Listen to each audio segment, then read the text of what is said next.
Hello everyone! In this video, we'll talk about the render workspace.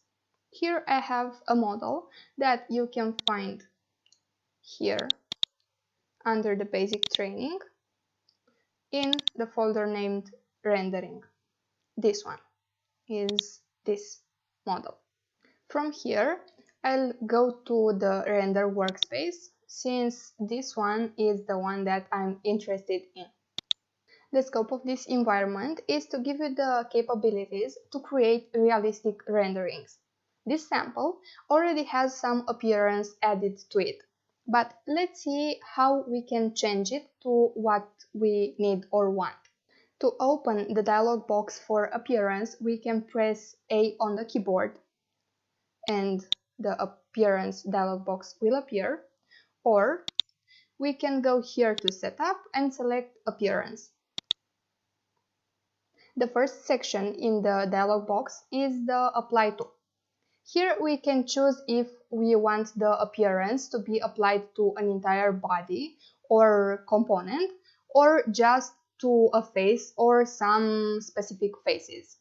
The second part, the In this design section, displays all the different materials that are currently applied to our design, like semi-polished here and so on.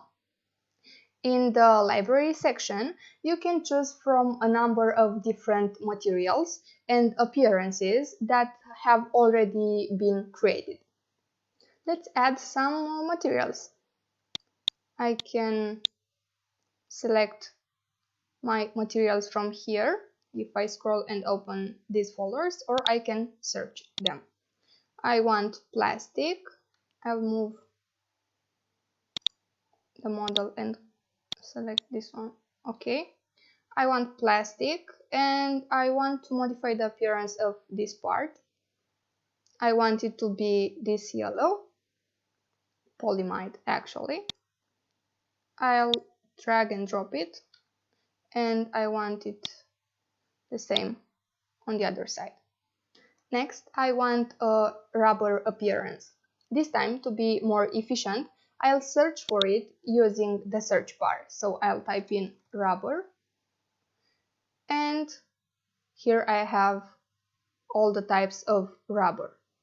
I want the soft one, so I'll drag and drop it on this grip right here. Is grip 1, or the handle actually. I also have a second grip here, this one. This grip is the top grip, which should be a more textured one, not the soft rubber here. So I'll search here for polka. If your material has an arrow here, that means you should download it. It's not on your workspace, computer or cloud, and you simply click on it, download it, and then drag and drop it.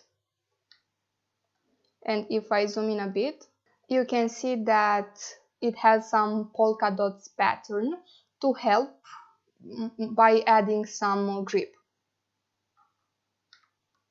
I also want stainless steel for the blade, so I'll search steel, and I want this stainless steel, drag and drop, and my blade now is made of stainless steel. Cool. Last but not least, I have this blade cradle right here. I'll close this search bar. I go back to plastic, translucent, and I like this one, the green, translucent, glossy green one. Drag and drop, and this is it. Now I have appearance added to all of my components, and they look like I want them to.